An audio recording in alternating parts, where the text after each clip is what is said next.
Hello YouTube, j'espère que vous allez bien et bienvenue dans une nouvelle vidéo. Je m'appelle Estelle, je suis directrice artistique et graphiste freelance et sur cette chaîne je vous partage les coulisses de mon métier. Aujourd'hui j'avais envie de prendre un moment pour faire un bilan professionnel. C'est un bilan que j'ai fait plusieurs fois sur ma chaîne à chaque année de freelance et aujourd'hui ça fait 4 ans que je suis freelance. Je pense que cette dernière année a vraiment marqué des changements dans mon activité, à la fois dans ma manière de travailler, de choisir mes projets et d'envisager en fait la suite de mon activité. C'est pour ça que je voulais faire un petit bilan et vous partager mon retour d'expérience par rapport à ces 4 années de freelance.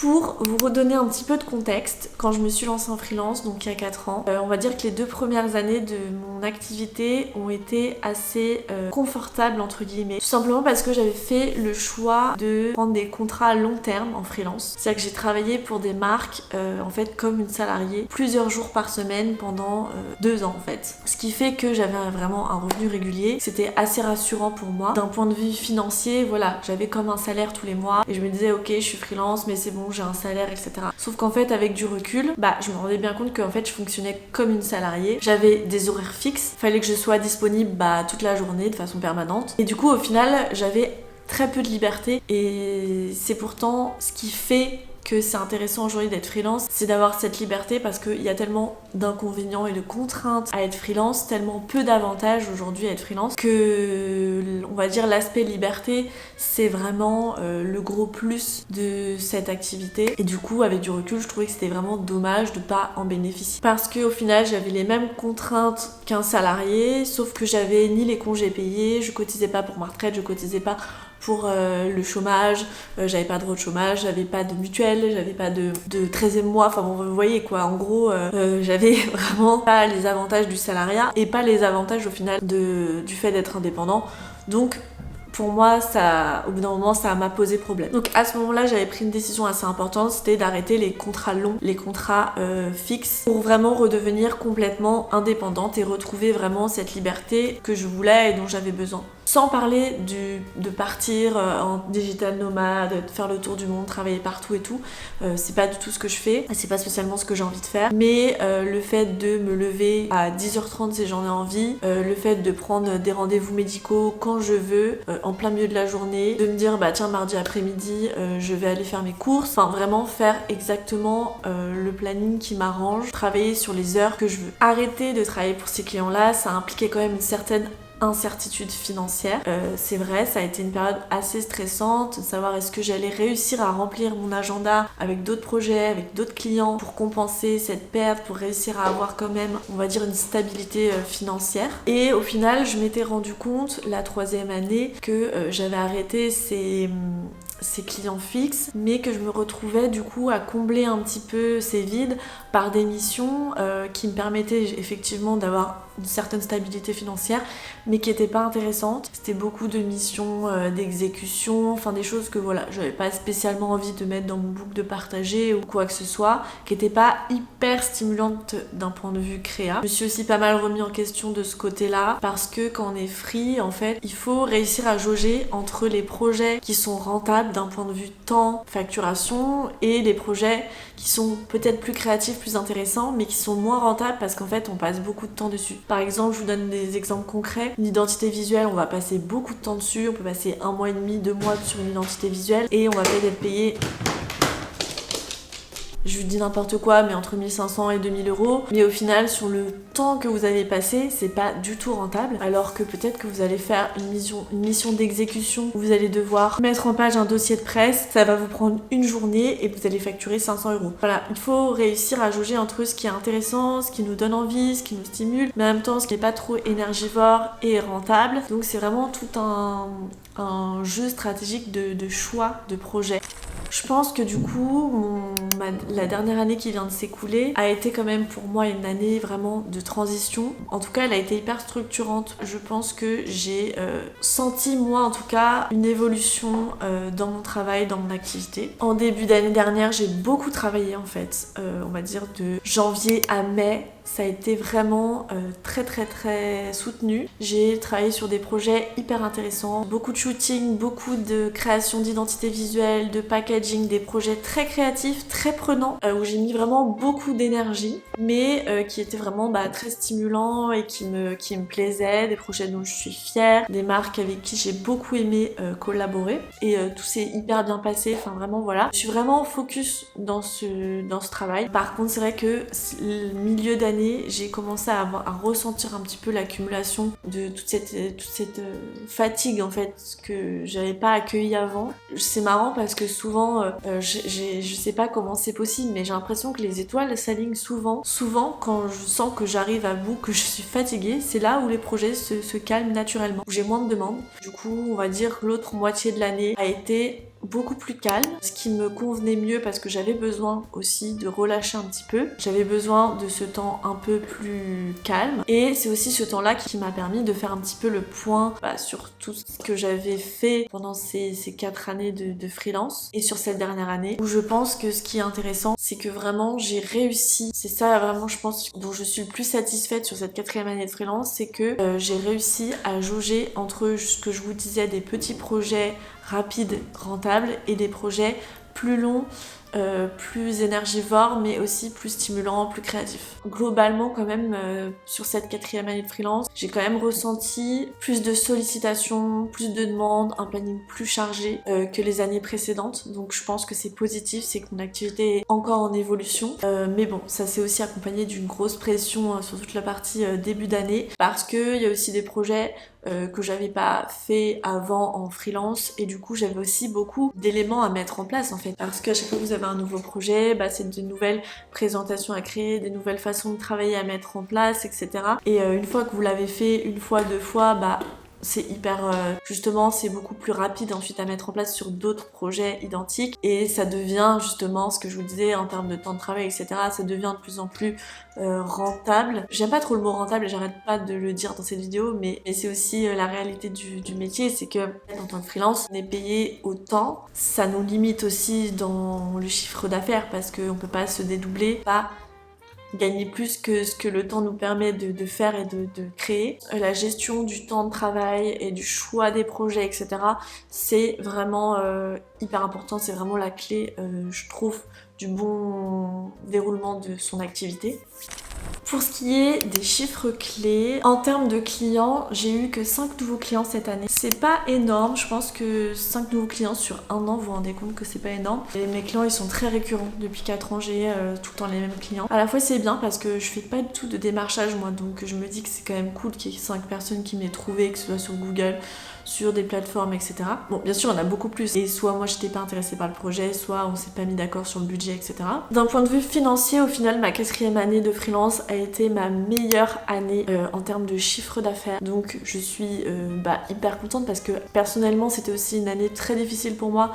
Donc, d'avoir réussi à évoluer d'un point de vue personnel, d'un point de vue professionnel, pour moi c'est vraiment le Graal quoi. Je suis trop contente d'avoir réussi à faire ça, et tout en sachant que j'ai réussi à travailler sur des projets qui me ressemblaient plus, qui étaient plus stimulants, qui me plaisaient plus. J'ai réussi à avoir du coup quand même plus de liberté dans mon organisation. D'un point de vue chiffre, comme je vous le disais, chiffre d'affaires, cette dernière année ça a été mon meilleur chiffre d'affaires depuis mes 4 ans, ce qui est plutôt positif parce que l'année d'avant j'avais beaucoup baissé dans mon chiffre d'affaires justement en arrêtant de prendre des clients à long terme. J'ai remonté mon chiffre d'affaires, donc c'est très chouette, sachant que j'ai quand même un client fixe on va dire, mais c'est un client en fait, je travaille quand je veux pour lui dans la semaine, je le fais quand je veux, et ça pour moi ça reste complètement aligné avec comment j'ai envie de travailler. Ça a fait je pense remonter mon chiffre d'affaires. Je vais pas rentrer dans les détails de mon chiffre d'affaires, je vais vous dire la vérité. Il y a beaucoup de mythos sur YouTube, donc ne vous comparez pas. Il y a beaucoup de personnes qui vont vous dire qu'elles gagnent 10 000 € par mois alors qu'en fait dans les faits elles ne payent même pas la TVA, donc ça veut dire qu'à l'année elles n'ont pas dépassé 35 000 € de chiffre d'affaires, donc c'est pas cohérent, vous voyez ce que je veux dire. Je pense que je suis pas non plus un super exemple. En fait je suis pas dans un objectif de faire un énorme chiffre d'affaires. Moi ce que je veux c'est pouvoir me payer mes charges et vivre, pouvoir me faire un resto, un café, etc. sans trop stresser, sans trop regarder mes comptes et tout, pouvoir me faire un petit peu plaisir, mais on va dire ma richesse ça va être mon temps libre. C'est plus sur ça que je vais me focus que sur vraiment mon chiffre d'affaires. J'ai un minimum, je sais combien je dois faire au minimum pour pouvoir payer toutes mes charges, etc. Moi je me rends compte quand même qu'à bout de 4 ans j'ai toujours pas de période redondante, c'est-à-dire que je peux pas me dire en fait tous les ans le mois de mai il se passe rien, le mois de décembre c'est chargé. Non, en fait j'ai l'impression que chaque année est très différentes au niveau de l'intensité de l'activité, donc j'arrive pas du tout à me fier à ça pour prendre mes congés, etc. D'une année sur l'autre, c'est complètement différent. Souvent, les premières années, le mois de septembre était très chargé. Et cette année, le mois de septembre, bizarrement, était extrêmement calme, donc vraiment, je sais pas. Les aspects négatifs et positifs. Donc ce qui a été vraiment difficile, c'est justement que j'ai eu un gros contre-coup du début d'année où j'ai vraiment beaucoup donné. La deuxième partie de l'année, j'étais vraiment très fatiguée. J'avais vraiment une grosse baisse de motivation, incapacité à me lever le matin à une heure convenable. J'avais vraiment du mal à maintenir une routine stable par rapport à mon travail et mon activité. Ça, c'était vraiment la grosse difficulté de mon année. Je pense que ça l'est encore d'ailleurs. Je suis en train de me remettre un peu dedans. Mais après, est-ce que c'est aussi lié à l'hiver? C'est possible. Ça a été assez compliqué de ce point de vue là. Et en ce qui est positif, c'est que j'ai eu vraiment des projets beaucoup plus alignés avec la vision que j'ai à long terme pour mon activité. J'ai fait aussi beaucoup de rencontres professionnelles, travailler avec des gens que j'ai adorés. Je pense que j'ai senti en tout cas que on va dire mon syndrome de l'imposteur s'éloignait de plus en plus et que je me trouvais de plus en plus légitime. Au début de mon activité, je me disais, est-ce que moi toute seule en tant que freelance, je suis capable de faire ça? Est-ce que je suis capable de travailler sur ce projet toute seule et pas dans une entreprise où je vais avoir une manager, une alternante, etc. Des gens pour supporter un petit peu tout ce travail-là. En fait, je m'en sentais capable, mais je me disais putain comment je vais faire et ça me stressait beaucoup. Alors que maintenant, je suis beaucoup plus à l'aise avec toutes les demandes, les projets que j'ai. Je me sens beaucoup plus légitime et capable de faire des gros projets, même toute seule. Et le point positif aussi, c'est que j'ai une vision un petit peu plus claire de ce que j'ai envie de faire. Bon, c'est encore en vérité en train de se positionner dans ma tête, mais on va dire que j'avance. D'ailleurs, une stagiaire très prochainement. Et je pense que ça va aussi être un bon test pour moi, pour voir si j'ai envie, entre guillemets, travailler avec des gens au quotidien. Est-ce que j'ai envie d'aller dans cette direction ou pas? Je pense que c'est un bon test pour moi. Et en tout cas, j'avance un petit peu dans le développement vraiment de mon activité, ce que j'ai envie d'en faire. Ce que j'ai vraiment appris de cette dernière année, c'est que premièrement, la liberté, ça a vraiment un coût. Il faut vraiment accepter l'instabilité. Mais en tout cas, ce que j'ai compris, c'est que pour moi, cette liberté, c'était vraiment un non négociable. C'est vraiment ce qui me rend heureuse aujourd'hui dans ma vie au global et donc que je veux absolument garder.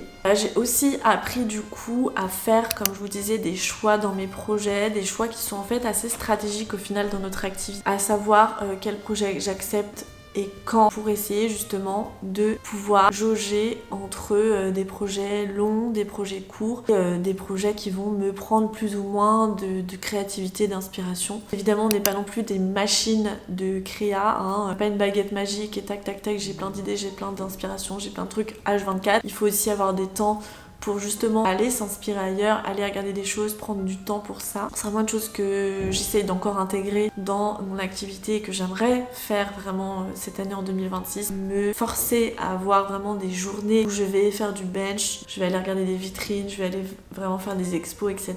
Et surtout, ce que j'ai appris sur cette dernière année, c'est que vraiment le corps et notre énergie sont vraiment des outils de travail que j'ai beaucoup négligé 3 premières années de mon activité. Vraiment, j'ai pas pris de vacances, j'ai pas pris de pause, j'étais vraiment à fond dedans, ce qui a peut-être aidé aussi à me créer une sorte de stabilité dans mon activité. Mais maintenant, je me rends compte que j'ai vraiment besoin de vraies vacances, de vraies coupures, de vrais temps de pause, de vrais temps pour moi aussi en tant que perso, pour faire mon sport, pour faire des choses qui me font du bien. Parce que ça a un impact direct sur ma créativité, sur ma motivation et aussi en vrai sur les relations que j'ai avec mes clients. Quand on est fatigué, quand on est épuisé, etc. En fait, on s'irrite super vite. Un mail, on peut vraiment mal l'interpréter et ça peut partir en drama pour rien. Donc en fait, il faut juste faire des pauses parce que le problème quand on est freelance, c'est qu'on a l'impression que notre activité, c'est notre vie, c'est tout ce qu'on fait et ça dirige un petit peu tous nos choix même perso. Alors qu'il faut vraiment, je pense, réussir à se dire ok, il y a mon métier et il y a moi. Comment je jauge entre les deux pour que justement ça se passe bien et que mon travail ne m'impacte pas personnellement dans mon bien-être, dans ma santé mentale, etc.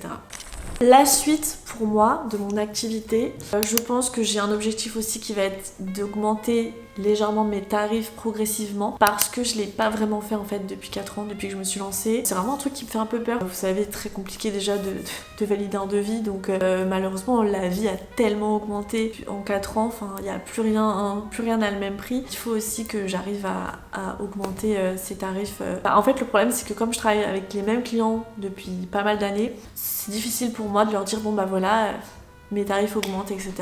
Ça me met toujours un peu dans une position pas agréable, mais malheureusement tout le monde le fait et je pense que c'est hyper important de le faire, donc je vais pas avoir le choix de toute façon que de le faire progressivement pour pouvoir aligner aussi mon activité avec le coût de la vie qui évolue quoi. Du coup, dans les objectifs aussi que j'ai, donc ça va être d'essayer de travailler avec d'autres personnes ou du moins en tout cas de déléguer certaines tâches. Donc que ce soit à des freelances, à des prestats externes, à des outils, des logiciels, etc. Le but étant vraiment de mieux organiser mon temps et de mettre mon énergie dans ce qui m'anime et ce dans quoi je suis bonne en fait on va dire. En tout cas j'ai envie d'une activité plus réfléchie, plus durable, où je peux vraiment me projeter sur du long terme. En tout cas, si tu es freelance, si tu es créatif, si tu es en train vraiment de construire ton activité, j'espère que cette vidéo t'aura plu, t'aura peut-être servi, t'aura donné des pistes de réflexion. Et on se retrouve très vite pour des vidéos plus autour de la direction artistique, du graphisme et de mon processus de création et de ma vie de freelance en général. Je vous dis à très vite dans une prochaine vidéo. Bye!